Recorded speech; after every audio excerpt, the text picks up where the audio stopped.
Entonces, vamos a comenzar. Pues les voy a poner mi presentación, ya que les haya puesto la presentación. Hola, hola Luz, ¿cómo estás? Les voy a pedir a ver si me siguen observando. Entonces, permítanme tantito. Antes que nada, les voy a pedir que comencemos todos apagando nuestro micrófono. Yo les voy a estar diciendo en qué momento activen sus micrófonos. Esto es para que no se escuchen mucho los ruidos, debido a que justamente se escucha una licuadora. Es conmigo, espérame. Nada más apaguen el micrófono, denle clic a la pantalla y cierran el micrófono. Nada más.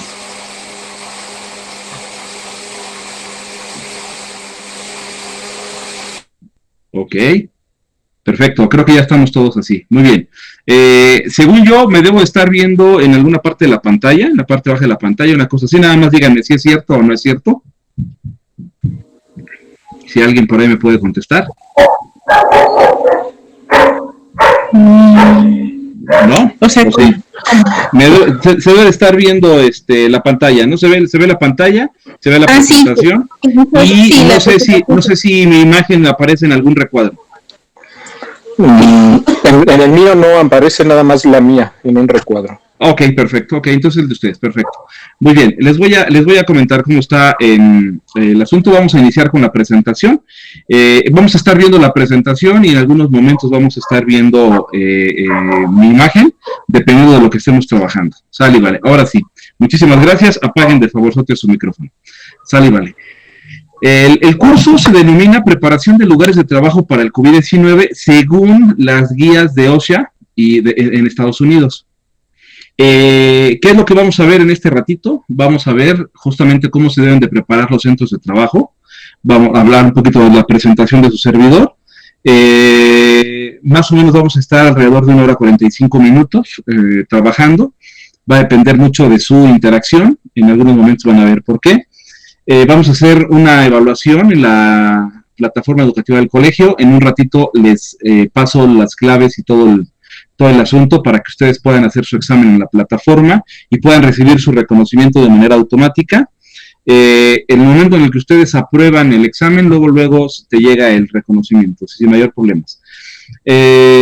Todo el desarrollo del curso va sustentado básicamente en 2 instituciones.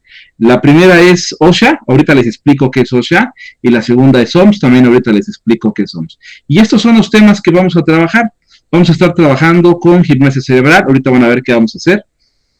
Soporte normativo de OSHA, signos, síntomas, historia del COVID, clasificación de riesgos, la afectación a los centros de trabajo, estrategias de reducción de riesgo, políticas y procedimientos, controles de ingeniería, controles administrativos y equipo de protección personal. Entonces, esto es lo que vamos a estar trabajando, básicamente. No sé si estén la mayoría con su celular. Si están con su celular, pues obviamente sí utilícenlo. Si no están con el celular, si están con la PC, les recomiendo que alejen un poco el celular para que no se distraigan de este proceso. Todo el curso se está grabando en este instante, está siendo grabado, todo esto que estamos diciendo ahorita está siendo grabado. Por lo tanto, la información de todo el curso al final la van a poder ustedes recibir. La vamos a subir en partes a la plataforma del colegio, las diferentes plataformas del colegio, pero la van a poder ver para poderla repasar si es necesario sin mayor problema. Entonces, todo el curso está siendo grabado. ¿Quieren ustedes acercarse por situaciones de hacer anotaciones, una libreta, un cuaderno? Es muy buen momento para que se acerquen a algo para que puedan hacer anotaciones, si es que así lo creen conveniente. Como les digo, el curso va a ser grabado, entonces no tienen que preocuparse mucho como de anotar o una cosa así, ¿no? ¿Qué les recomiendo? Si en algún momento hay una información que les cause como mucha curiosidad o quieran mantenerla como parte de las imágenes que vamos a ver, denle screenshot con su celular o con la computadora para que vayan guardando las imágenes. Eso es muy válido y también ayuda bastante al proceso educativo. Entonces, es lo que vamos a hacer. Muy bien, me presento para algunos, pues ya todos nos conocemos, o por lo menos ya algunos yo los conozco. Por poco a poco van a estarse integrando algunas otras personas en el curso, como por ejemplo ahorita acaba de ingresar alguien más. Me voy a presentar y voy a leer ligeramente, voy a hacer un resumen curricular de qué es lo que he estudiado. Yo de entrada soy psicólogo graduado con mención honorífica en la Universidad La Salle. Algunos cargos que he tenido, obviamente como director del colegio, he sido capacitador y asesor de más de 100 empresas, es director de Protección Civil ya hace algunos años, es director de Desarrollo Institucional, también en una institución privada, estuve como coordinador de capacitación en Cruz Roja Mexicana, tanto a nivel estatal como a nivel nacional, como parte del consejo. Tengo estudios de maestría en la Escuela de Graduados en Educación del TEC de Monterrey, en Administración de Instituciones Educativas. Ese es el nombre de la carrera, del grado de maestría. Soy técnico en urgencias médicas, básico, intermedio y avanzado, pasado por Cruz Roja y por la UNAM.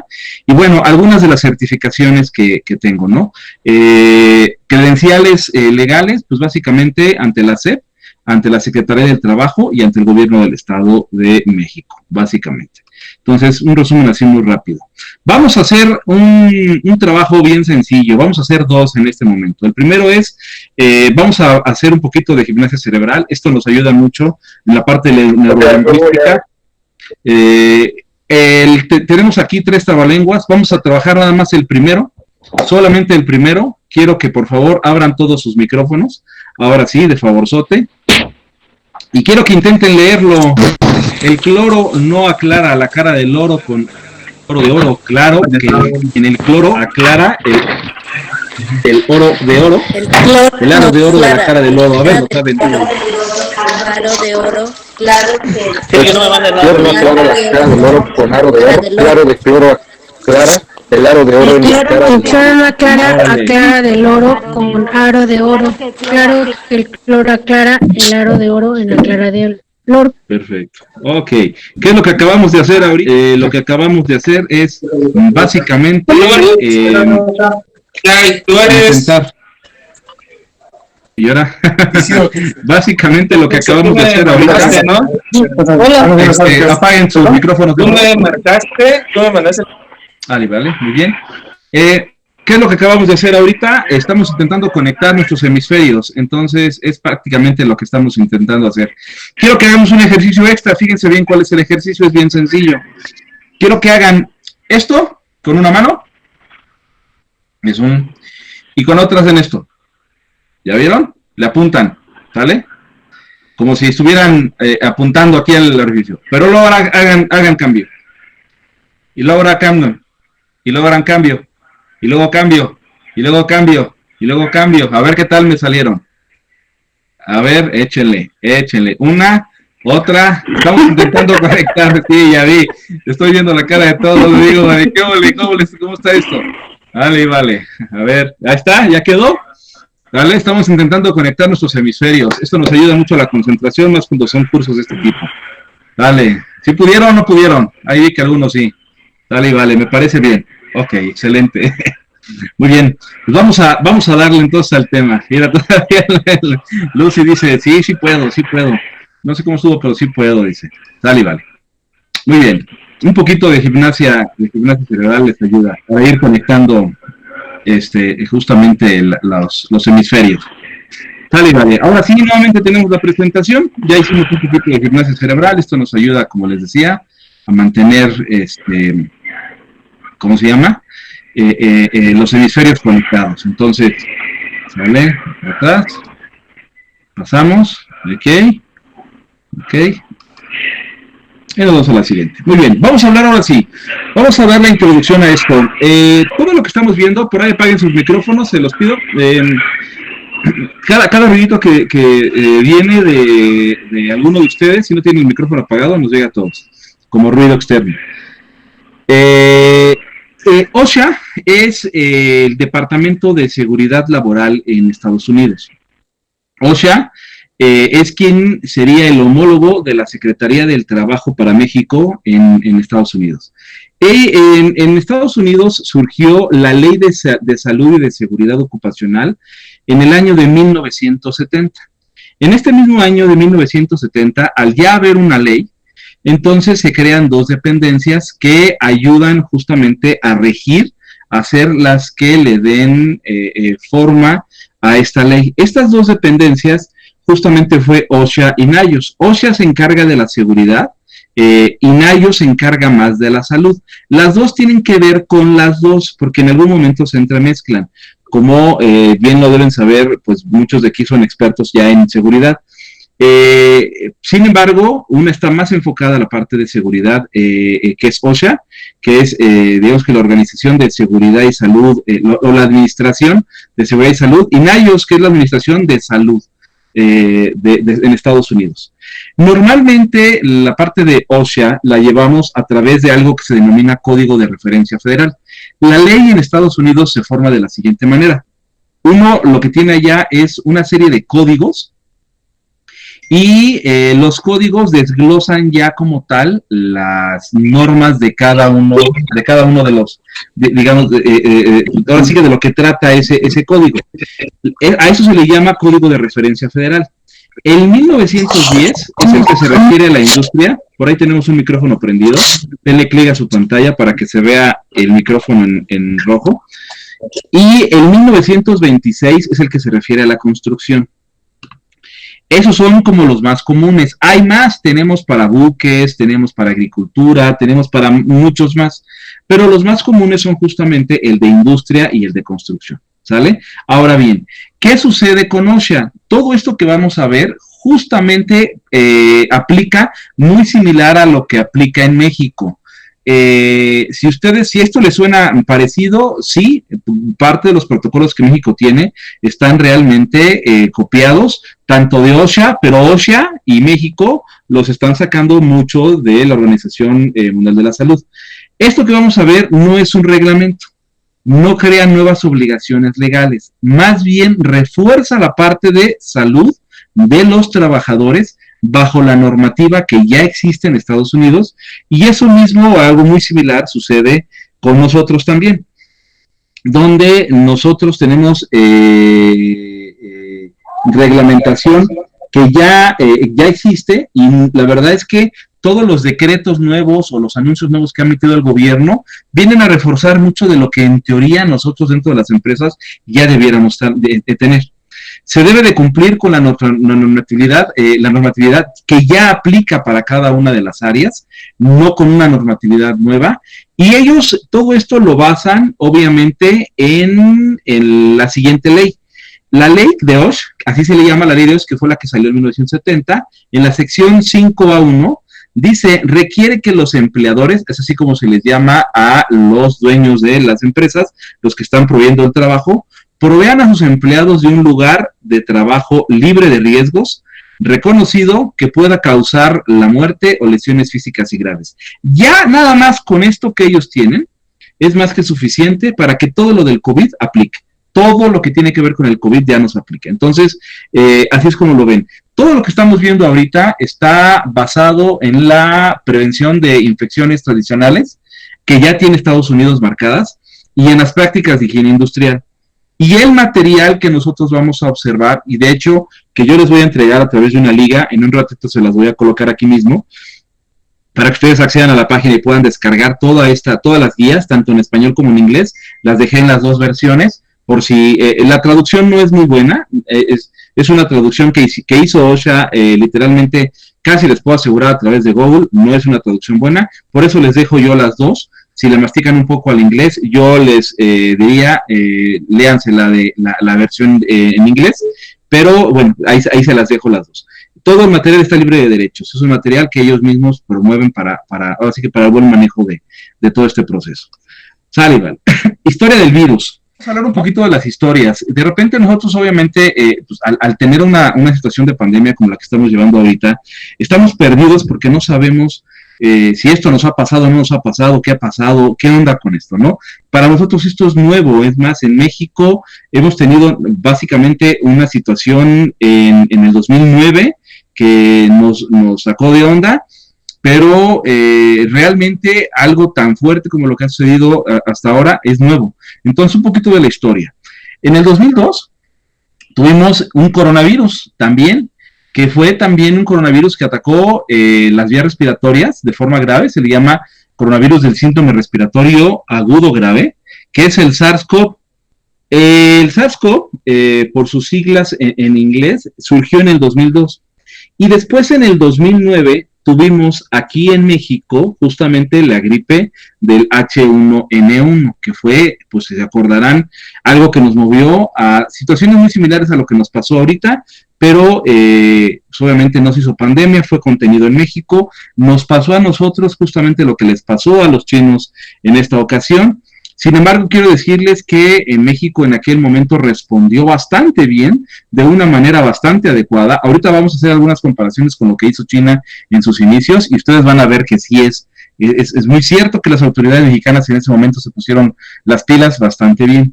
En el 2012 hubo algo que es el síndrome respiratorio por coronavirus del Oriente Medio, que es el MERS-CoV, por sus siglas en inglés. Y en el 2019 tenemos ahora el nuevo coronavirus, por eso se le denomina el nuevo coronavirus, porque el SARS-CoV ya existía, pero ahora es el SARS-CoV-2 que causa la epidemia del COVID-19. Quiero que por favor ustedes vayan haciendo un poquito de reflexión sobre el reloj de esto que estamos viendo. Fíjense, tenemos en el 2002 y después, 7 años después, en el 2009, tenemos una siguiente epidemia.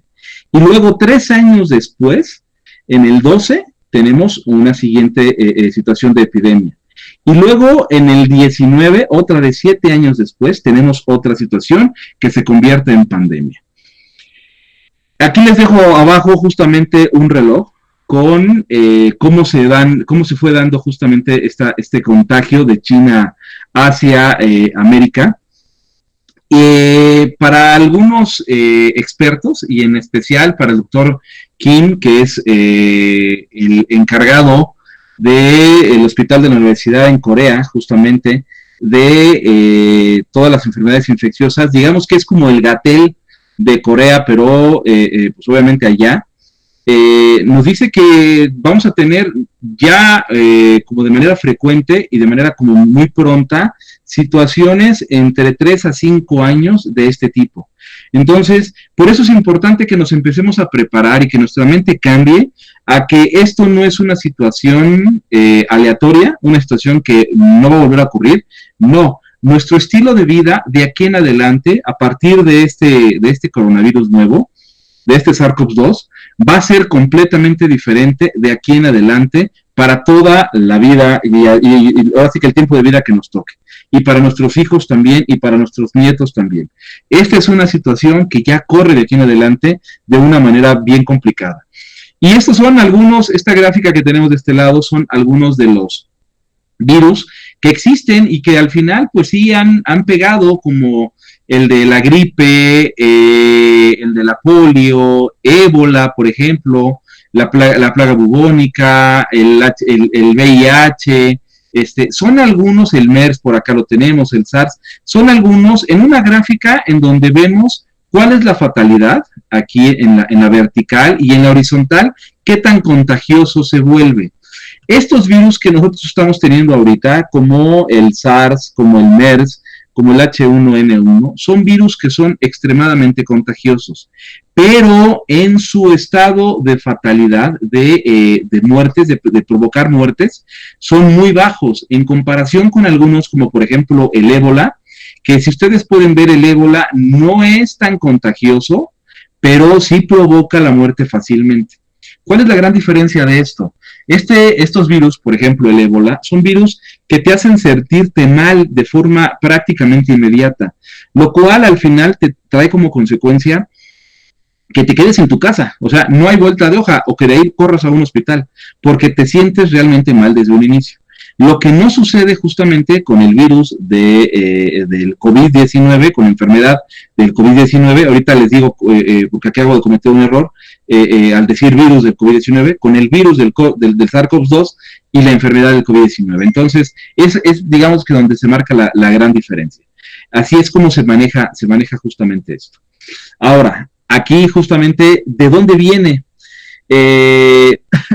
y cómo es este virus. El virus del coronavirus es un virus con una apariencia más o menos redonda, con una corona que emula la corona solar. Por eso se le llama coronavirus, porque tiene una forma de corona. Es detectado en diciembre del 2019 en la ciudad de Wuhan, China. Bueno, pues, eso es entre comillas, porque el primer caso con conocimiento legal fue en el mes de septiembre del 19. Esto es algo bien importante. Yo les decía de qué manera se manejó el H1N1 en México hace algunos años, y justamente vean esto, estamos hablando de septiembre, octubre, noviembre y diciembre, prácticamente 3 meses para que realmente se empezaran a tomar en cuenta las situaciones que calcularon lo que ahora nos pasa. Véanlo de esta manera. ¿De dónde viene? Bueno, pues es una neumonía que desde su momento, si pueden ver aquí en esta publicación de arriba, ya se estaba marcando como probable proveniente del virus del murciélago. Ahora, ¿esto por qué? Si ustedes ven, tengo 2 imágenes en la parte inferior. Una, esta en donde tengo a un murciélago, a una serpiente, bat, snake y al humano. Lo que se dice es que el murciélago infectó a otro animal, cualquier otro animal, pudo haber sido una serpiente, pudo haber sido un pez, pudo haber sido cualquier otro animal. El virus en este momento muta y ahora sí ya se le pega al humano. Esto es por situaciones muy, muy locales en donde hay contacto del ser humano con una cantidad muy grande de animales, obviamente vivos, que tienen en cautiverio. Esto ya se preveía, ya se estaba viendo venir desde hace algunos años. Quiero decirles que esto no es algo que nos haya caído de sorpresa, en realidad ya se veía venir. Por eso, en China, los científicos de China y por parte de la Organización Mundial de la Salud ya se venían haciendo estudios. Esta fotografía es de una toma de muestra de un murciélago de China, de las cuevas de China. Entonces ya se venían haciendo estudios y detectando justamente qué tipo de virus podían tener los murciélagos para nosotros empezarnos a preparar. Entre esos virus se encontró este que tenemos acá, en amarillo, el bat coronavirus RATG13. Este virus tiene un 96% de similitud en su cadena de ADN, en su similitud de cadena, de hecho es de ARN, y este virus se parece en un 96% al virus del coronavirus. Entonces, por eso se piensa que fue justamente este virus, que inicialmente solamente le daba a los murciélagos, el que se mutó, y al final ese último 4% que le hacía falta para que a nosotros nos infectara y nos dañara, se logró al trasladarse a algún otro organismo. Así fue como sucedieron las cosas como tal. ¿Cómo ha sucedido esto en el mundo? Bueno, pues en China, en febrero del 2020, en este año, China estaba en su pico más fuerte, y más bien saliendo de su pico más fuerte, cuando estaba justamente entrando al pico fuerte Italia.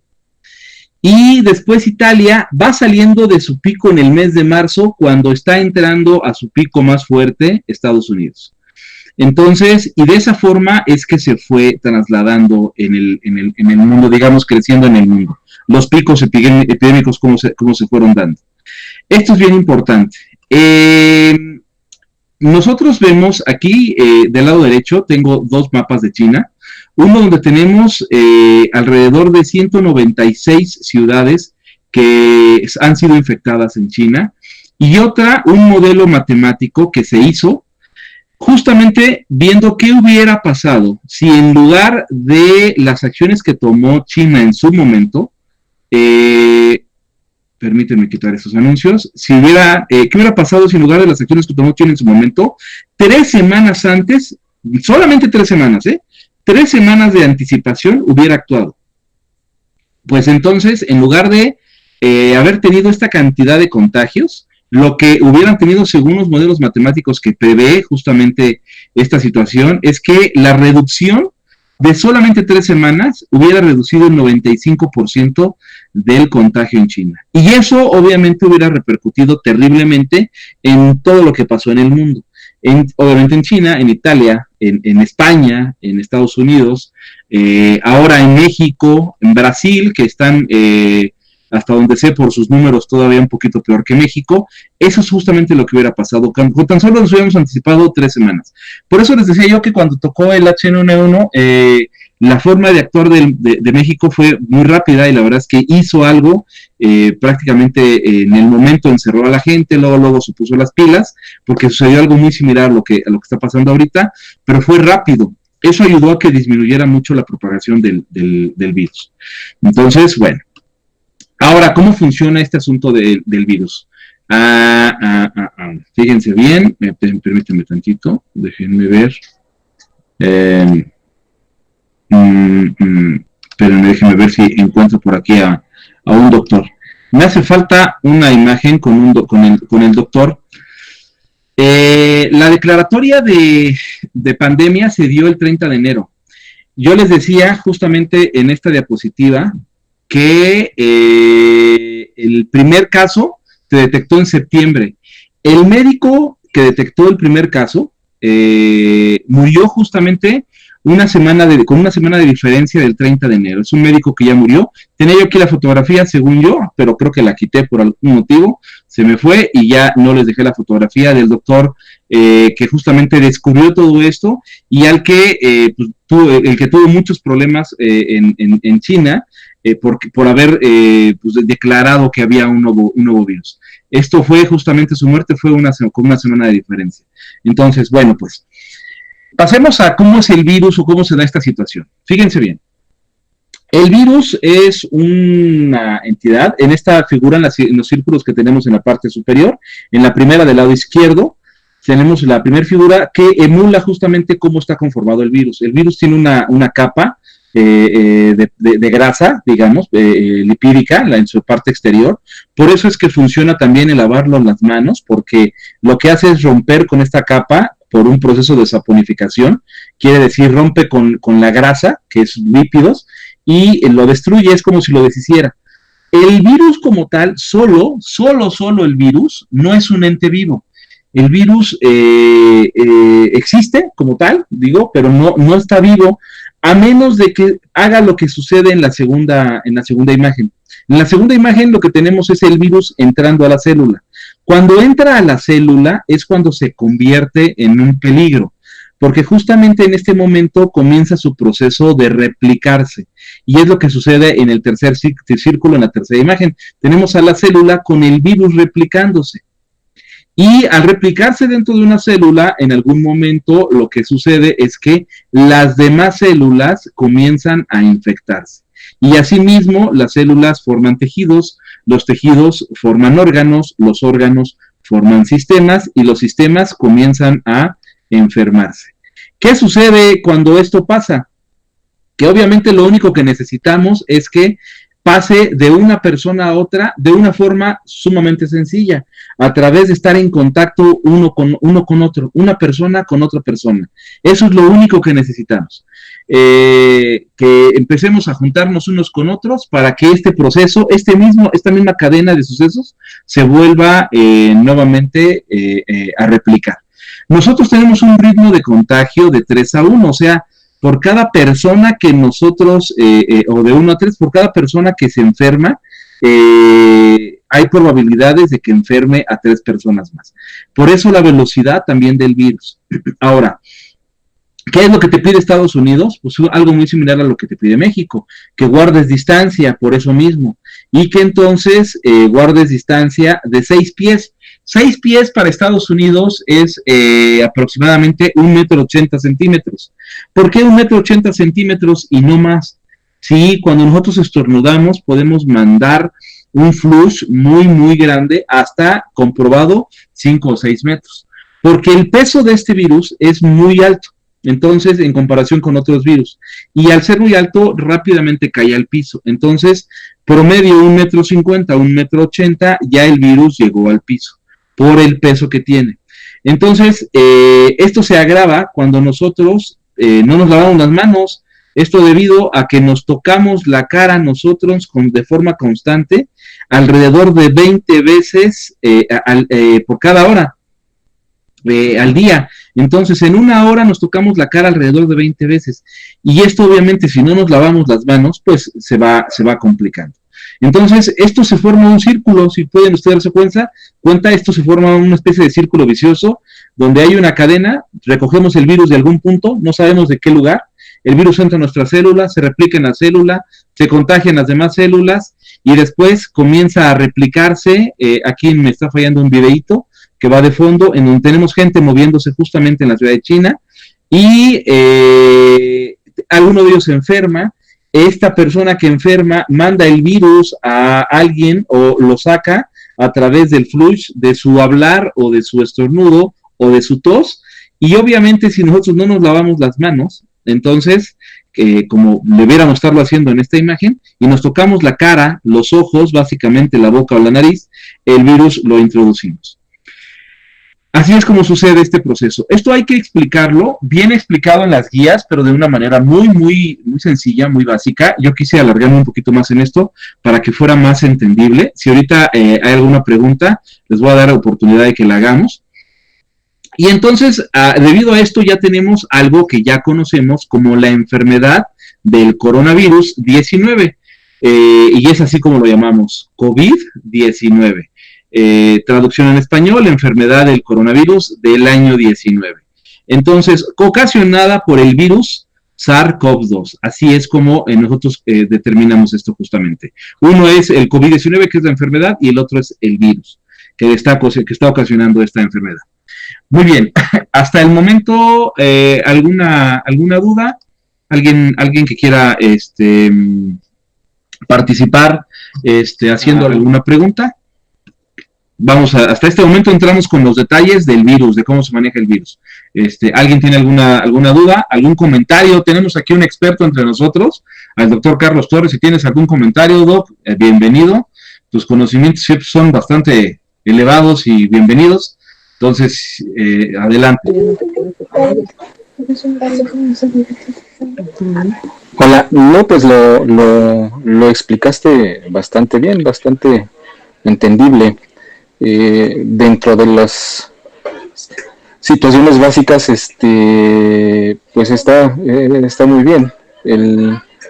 El ciclo de reproducción del coronavirus, una cosa a lo mejor importante que hay que acotar, que tiene que ver mucho para que a lo mejor diferenciemos un poco el tipo de virus con el que estamos peleando, es que este es un virus hecho de ARN. ¿Y cuál es la diferencia con un virus de ADN? Bueno, hay dos tipos de virus, ADN y ARN. ¿Qué es eso? El ARN y el ADN es la información genética que tienen cada una de nuestras células como especie. Entonces, un virus de ADN significa que tiene una cadena completa de información, como el virus del VIH. Entonces, cuando nosotros nos infectamos de VIH, ese virus de ADN que tiene una cadena completa de información en su estructura, se combina con las células y el virus se mantiene toda la vida con nosotros. Ese es un virus de ADN. El virus de ARN o de RNA tiene una información incompleta y la debe de completar en las células a las cuales infecta. Por lo tanto, por ejemplo, el virus del sarampión es un virus de ARN. El virus de la del sarampión, se queda con nosotros una temporada y el organismo lo destruye, lo mata y desaparece del organismo. Y esos son los virus de ARN. Y los virus de ADN se mantienen toda la vida con nosotros. Eso pasa con el VIH. Entonces sería nada más para diferenciar un poquito de las características de un virus y de otro. El virus SARS-CoV-2 es un virus de ARN que se une con una estructura específica dentro de la célula, se replica, se reproduce y al término de la enfermedad el organismo va a destruirlo. Entonces, eso es una parte para que se entienda un poquito contra qué tipo de virus estamos peleando y lo que al final del camino la raza humana va a lograr, ¿no? Que después de que se contagie gran parte de la humanidad, el virus va a terminar por ser hasta cierto punto, entre comillas, controlado, pero va a seguir viviendo entre nosotros porque se va a seguir infectando uno tras otro, tras otro, tras otro. Excelentísimo, muchísimas gracias, Doc. Me di cuenta que detectaste mi error, que corregí en el instante, pero qué bueno que lo estás checando, porque en algún momento dije ADN y luego corregí ARN. Excelente, muchísimas gracias, Doc. Este virus de ARN el virus de ARN es más inestable, es muchísimo más inestable que el de ADN. Entonces, esto obviamente provoca justo lo que está comentando el doctor y muy importante, el que se tenga que completar con la información genética de la célula, también lo hace de alguna manera ir cambiando, básicamente hay algunos virus que son más agresivos en su cambio, otros que no, y van mutando. Entonces, este cambio, esta mutación lo hace más complejo de trabajar. Por eso la especie que infecta. Exactamente, y por eso una de los grandes paradigmas que tenemos ahorita es justamente el ya contar con una vacuna, porque la vacuna es lo que va a ayudar a que esto disminuya, o lo otro, que es lo que se ha hecho durante largos años, les estamos hablando de situaciones de más de 300 años, una cosa así, que vienen de situaciones pandémicas, que es hacer una inmunidad de rebaño. ¿Qué quiere decir esto? Que se va contagiando la gente, llega el momento en el que el contagio ya es tan masivo, no necesariamente en el mismo momento, no en el mismo pico, pero ya la población está tan contagiada que ya tiene sus propias defensas creadas, que ya el virus ya empieza a hacerse a un lado. Lo que acaba de pasar con el virus de sarampión, justamente, Doc, que hubo un brote hace poquito, hace un mes y medio, una cosa así, y sí fue el de sarampión o fuera viruela, no recuerdo. Sí, sarampión. ¿Qué sarampión, no? Sí. Ya no había vacunas de eso, ya la gente no se vacunaba bla, entonces de repente llega nuevamente y puede ocasionar un problema grave como esto que nos está pasando, pero obviamente a nivel local, ¿no? Muchísimas gracias, Doc. ¿Alguien más que quiera hacer algún comentario? ¿Alguna pregunta que tengan? ¿No? Ya vi que ya tenemos 16, como 20 y tantas personas conectadas. Me parece excelente. Algunas a través de celular y otras a través de la cámara. Muy bien. Pues vamos a continuar entonces con con la presentación. Si no tienen preguntas, les vuelvo a compartir la pantalla para que sigamos viendo justamente lo que tenemos aquí. Perfecto, ahí está la pantalla nuevamente. Bueno, pues población de riesgo. Ahora sí, vámonos sobre aplicando todo este conocimiento a lo que tenemos ya de base en la situación laboral. Población de riesgo. Esto ya lo conocemos, obviamente eso también nos lo dicen las guías de OSHA, ¿no? Que la población de riesgo es las personas que tengan diabetes, las personas que tengan hipertensión, las personas que tienen sistemas inmunes debilitados, que han sufrido de trasplantes, por ejemplo, y por eso se les tiene que debilitar adrede el sistema inmune, las personas con VIH, las mujeres embarazadas, debido a que en el proceso del embarazo y posterior al proceso inmediato del embarazo, su sistema inmune se ve debilitado, justamente es algo natural dentro del embarazo, los mayores de 65 años de edad. Todas estas personas son la población de alto riesgo. Si nosotros ya tenemos esto en conocimiento, debemos hacer algo con esta información. Y otro elemento que nos trae a consecuencia justamente el qué podemos hacer es justamente que los síntomas van de los 2 primeros días a los 14 días de infección. Entonces yo me infecto el día de hoy y yo puedo no dar sintomatología hasta los 14 días, o no dar sintomatología, o desde los primeros 2 días comenzar con sintomatología e irse agravando o poder salir sin mayor problema. ¿Cuáles son los síntomas? Los síntomas comunes son fiebre, tos y fatiga. Esos son los síntomas comunes, los que tenemos en la parte superior de este lado. Ahora, ¿cuáles son los síntomas ya no comunes? Ya los, digamos que ya complicados.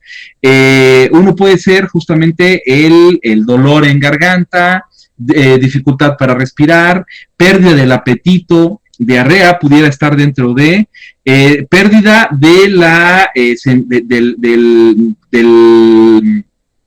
las funciones del sistema respiratorio y también del gusto. Ya no degustamos de la misma forma. Entonces, podemos perder los sabores, y eso fue algo que surgió justamente en China y de ahí se dio a conocer en Corea, porque hubo investigación en Corea y al final los agregaron ya como parte de los síntomas claros. Hay personas que empiezan perdiendo el gusto a los alimentos o cambiando el olor de los aromas como tal, ¿no? Entonces, a esto se le llama cacosmia. Entonces, pero no quería entrar yo como en términos muy médicos, muy técnicos. Entonces, estos son como los síntomas. Muy claro, esta es la población de riesgo y los síntomas van de 2 a los 14 días. Ahora bien, si ya conocemos esto, ¿de qué manera? Vámonos enfocando hacia las empresas. ¿De qué manera nosotros podemos ir creando digamos que nuestra barrera de control hacia las empresas? Algo indispensable en una empresa, debe tener 3 estructuras perfectamente desarrolladas. Esto no viene justamente de OSHA, esto viene más de ISO, pero se los pongo para que ustedes lo ubiquen y me entiendan bien el contexto. Digamos que es un valor agregado para que me entiendan bien el contexto del por qué lo trabaja OSHA de esa manera. Algo que debemos tener dentro de una empresa y no debe faltar son procesos, personal e infraestructura. Procesos, primer círculo, quiere decir que yo debo de tener todos mis procedimientos de trabajo perfectamente determinados, toda la parte administrativa, qué es lo que hace cada quien, cómo se mueve cada quien, cómo se vende, cómo se produce, todo perfectamente establecido y documentado y en documentos probatorios para que tengamos como una buena estructura. La siguiente, debemos tener personal perfectamente desarrollado, no como una imagen que son 2 personas que están diciendo, ¿y ahora qué hago, no? ¿Qué es lo que tengo que hacer? Así en muchas ocasiones tenemos a nuestro personal que no saben cuáles son sus metas. Yo quiero que se pongan a pensar en esto. De repente llegan personas, trabajadores a su empresa y muchos de ellos van a llegar a que les digan ese día cuáles son las actividades que tienen que realizar. Eso habla de una planeación y de una capacitación muy pobre. Quiere decir que hay muy poco en procesos y personal pobremente capacitado. Si llegan ese día a averiguar qué es lo que tienen que hacer, entonces estamos en estos 2 elementos perfectamente vulnerables, perfectamente vulnerables. Y el último es que debemos tener infraestructura. Pues bien, la suma de los 3 generan justamente una empresa bien fortalecida. La suma de estos 3 círculos es lo que permite que nosotros tengamos procesos de crecimiento, ya sea en calidad, seguridad y salud ocupacional, y en otras áreas más. De aquí se basa justamente el ISO. Son las bases de un ISO, el que tengamos esta estructura justamente. Entonces, y así como el círculo de calidad de Deming y otras cosas más, que no me voy a meter en ese rollo. Muy bien, si nosotros tenemos estos 3 elementos perfectamente estructurados, ahí les va. Entonces, podemos tener algo que se denomina método de control de riesgos.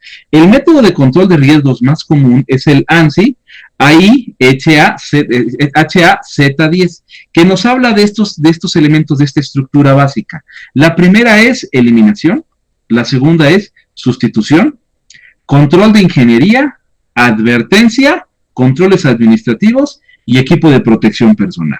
Vámonos con eliminación. Primero tenemos que distinguir algo bien importante. De inicio, lo que debemos distinguir es si lo que tenemos aquí es un peligro o un riesgo.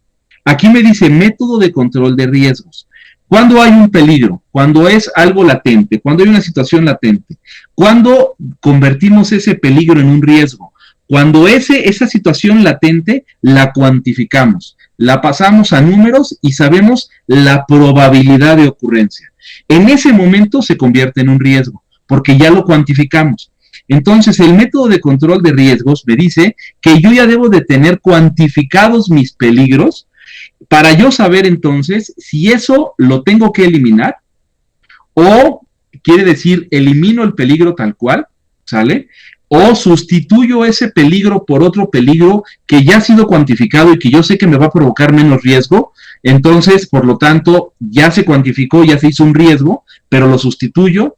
O aplico un control de ingeniería que es un método de control donde no le doy al trabajador libre albedrío para que él decida.